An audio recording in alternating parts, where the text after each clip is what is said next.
Inclusive, a gente também agora continua com entrevista. Vamos analisar esses fatos também com a Roberta Zuliani, brasileira, que é gerente de eventos em Tel Aviv, que está ao vivo com a gente aqui na programação do CNN Newsroom. Bom dia para você, bem-vinda. Gostaria de saber como está a situação e como que foram esses momentos de tensão vividos em Israel nas últimas horas. Bom dia, Estevam. Bom dia, Diego. Foi uma noite bem complicada. Tivemos poucas noites de sono, poucas horas de sono. Uma sensação de incerteza, né, com tudo isso que está acontecendo, a preocupação com as pessoas que a gente conhece, com os nossos amigos, com a nossa comunidade.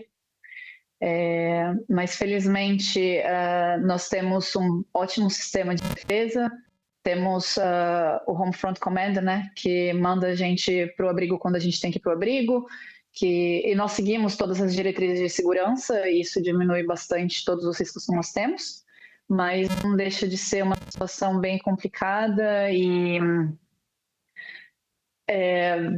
bem difícil, bem difícil. Como que foram essas últimas horas? Você ficou em casa? Quando as sirenes tocaram, teve que se resguardar em um bunker no próprio local? Teve que ir para uma outra região? Como que foi? Eu não tenho abrigo na minha casa. Nós temos alguns prédios que não têm o abrigo. São prédios mais novos, eles têm os abrigos. No caso, eu não tenho. Eu tenho um abrigo que fica 40 segundos se correr. Então, 40 segundos de distância da minha casa correndo. Nós recebemos um alerta com 5 minutos mais ou menos de antecedência, então nós temos um tempo hábil para nos locomovermos, né, com o meu cachorro, o marido, e nós nos locomovemos para o bunker, ficamos no bunker até recebermos a notificação de que nós podemos sair do bunker. Hoje, durante a madrugada, nós tivemos 3 alertas, um foi perto da meia-noite, se não me engano, depois 2 horas da manhã mais ou menos, e depois às 5 horas da manhã. Durante esse período de espera, eu tento dormir, a gente tenta pegar um pouco do sono que a gente tem, até porque esses ataques de madrugada são coisas que nós já estamos acostumados, né? Os Houthis, eles têm mandado foguetes para a gente com bastante frequência, e sempre na parte da madrugada, então é como se fosse uma coisa mais normal. Mas é difícil porque as bombas são muito fortes. O Irã tem um poder balístico bem maior do que os Houthis, por exemplo. Então nós temos explosões muito fortes, né? E a gente consegue saber pelo barulho se foi uma interceptação ou se foi um ataque direto, né? Quando não há interceptação. E esses barulhos eles são muito fortes, e mesmo que onde eu moro não seja tão central em Tel Aviv, eu consigo ouvir com bastante clareza tudo o que acontece. Então a gente fica naquela, sem saber o que acontece, porque até a internet, a gente fica com pouco sinal de internet, então a gente não tem acesso às informações que acontecem ali na hora, e a gente está sempre tentando entender, foi aqui perto, não foi? O que aconteceu, entendeu? Então é assim. Diego Pavão. Roberta, obrigado pela participação aqui na CNN. Você falou que infelizmente você já viveu isso antes. Eu queria saber, em relação a você, em relação a pessoas que estão no seu círculo mais próximo, vamos dizer assim, o quanto isso tem influenciado a questão de ansiedade, estresse, o quanto isso tem sido um peso aí para vocês em relação, por exemplo, questões de saúde mental, esse nível de ansiedade, esse sentimento que isso provoca, como tem sido isso aí para você, para quem está próximo de você? Olha, é difícil, é muito complicado, porque, querendo ou não, a gente passa a lidar com estresse pós-traumático. Depois de tudo que aconteceu no dia 7 de outubro, isso veio muito, muito forte para a gente, né? Tem também as sirenes, os barulhos de explosão, então qualquer coisinha mínima a gente já pula, a gente já assusta. É bem difícil, as pessoas em volta, eu vejo os meus amigos com os mesmos sintomas de estresse pós-traumático, muita ansiedade, muita ansiedade, até eu mesma, né? Muitas pessoas tomando remédios, pessoas fazendo mais terapia, procurando psiquiatras, mas a gente tenta lidar, a gente está sempre checando uns aos outros, a gente está sempre falando com os nossos amigos se a gente precisa de alguma coisa. Felizmente existe um senso bem bem forte de comunidade nessas situações. Então, se a gente precisar, os vizinhos estão sempre apostos para ajudar a gente, nós estamos sempre dispostos a ajudar os nossos amigos. Então, é difícil, mas como um todo a gente continua seguindo em frente. Você pensa, por acaso, talvez em deixar o território, em viajar para o Brasil durante esse acirramento do conflito? Não. Por quê? Não penso. Primeiro porque não é... Tudo bem, é a primeira vez que uma situação desse nível acontece em Israel, é assustador de fato, mas não vejo motivo para sair de Israel atualmente, entendeu? A situação obviamente pode escalar, pode se tornar uma coisa mais complicada, muito mais complexa, mas a gente espera que isso não aconteça.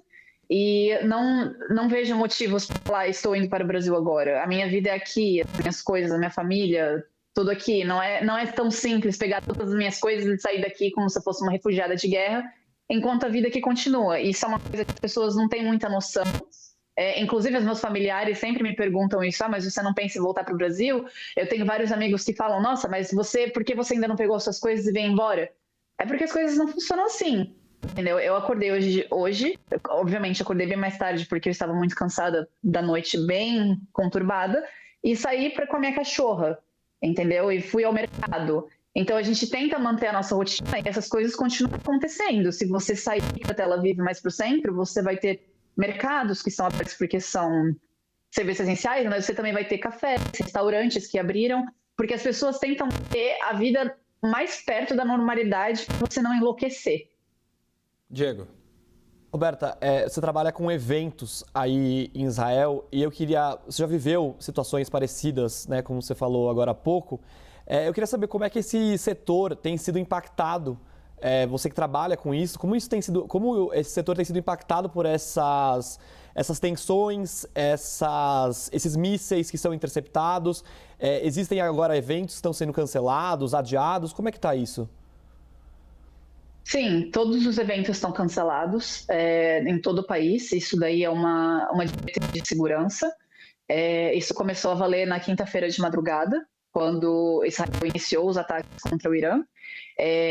Tudo é cancelado. Nós tínhamos a parada do orgulho LGBT, que aconteceria em Tel Aviv na sexta-feira, foi cancelado. Na sexta-feira mesmo, tinha um dos casamentos gigantes que eu estaria trabalhando, que também foram cancelados. Normalmente é um pouco complicado de explicar, porque, por exemplo, antes do ataque do Irã, mesmo com os mísseis dos Houthis, essas coisas, os eventos continuam acontecendo porque é uma coisa assim mais esporádica e não tem nenhuma diretriz de segurança, né? Mas aos poucos acontece o relaxamento. Conforme a situação vai melhorando, digamos assim, acontece um relaxamento das diretrizes, então eles acabam liberando eventos para até 250 pessoas, se você tiver um abrigo que comporte esse número de pessoas, e aí, conforme for, até ficar tudo liberado e todos os eventos são liberados. Mas, atualmente, por ser uma questão muito mais séria, isso com o Irã, né, como a gente viu em todas as coisas que aconteceram nessas últimas 24 horas, tudo é cancelado e as pessoas realmente seguem isso. A sensação que eu tenho é muito parecida com o lockdown do Covid, que você sai na rua, você vê poucos carros, poucas pessoas, mesmo que a gente tente manter a normalidade, é essa a sensação que eu tenho. E há algum tipo de falta de suprimentos nos mercados, energia elétrica? Como que isso está funcionando?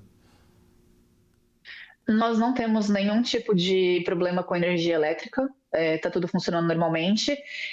Eu mencionei mais cedo que durante os ataques o acesso à internet fica mais complicado. Eu imagino que seja por questões de GPS, localização, porque eles estão sempre mexendo com essas coisas para evitar os ataques, né, para bagunçar o sistema dos mísseis. Então, no momento das interceptações, o sistema da internet fica um pouco menor, fica menos acessível para a gente, mas a gente continua tendo energia, a gente tem água, está tudo normal. No mercado, eu fui hoje mais cedo e não percebi falta de suprimentos, não tem falta de suprimentos, nós temos leite, papel higiênico, água, tudo, mas eu entendo que eu tenho um mercado bem maior perto da minha casa e eu sei que lugares, assim, menores, né, que existem vários mercadinhos menores que abrem no Shabat, que é o dia religioso aqui, que é sábado, que eles estão com um pouco mais de falta, porque a demanda ali é um pouco maior e o mercado é um pouco menor.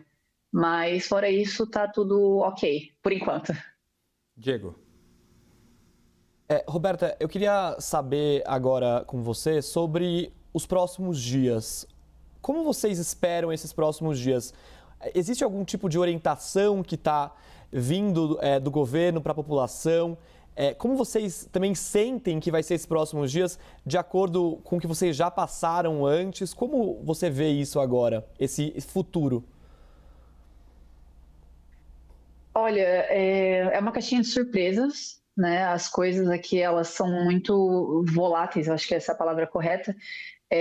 As coisas mudam muito rápido. Então, hoje nós recebemos um alerta de que não é mais necessário que nós estejamos perto dos abrigos, né?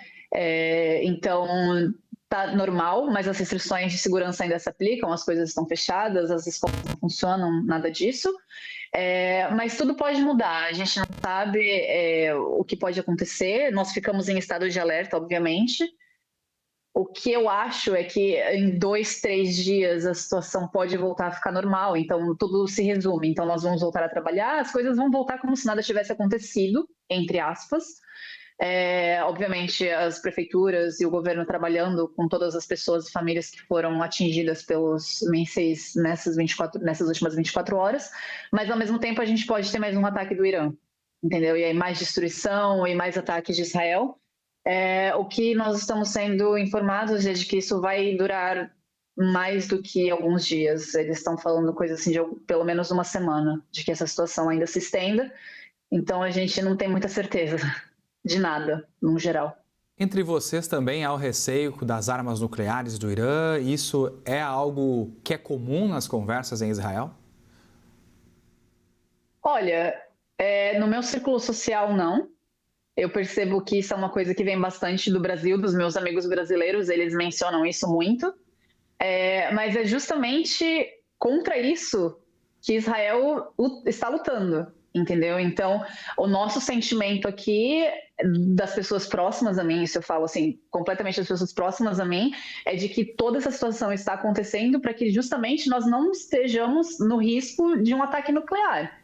Então, não, eu não tenho medo de um ataque nuclear porque nós estamos atacando justamente para que não aconteça, entendeu? E isso é o que eu vejo dos meus amigos, dos meus vizinhos, da minha comunidade.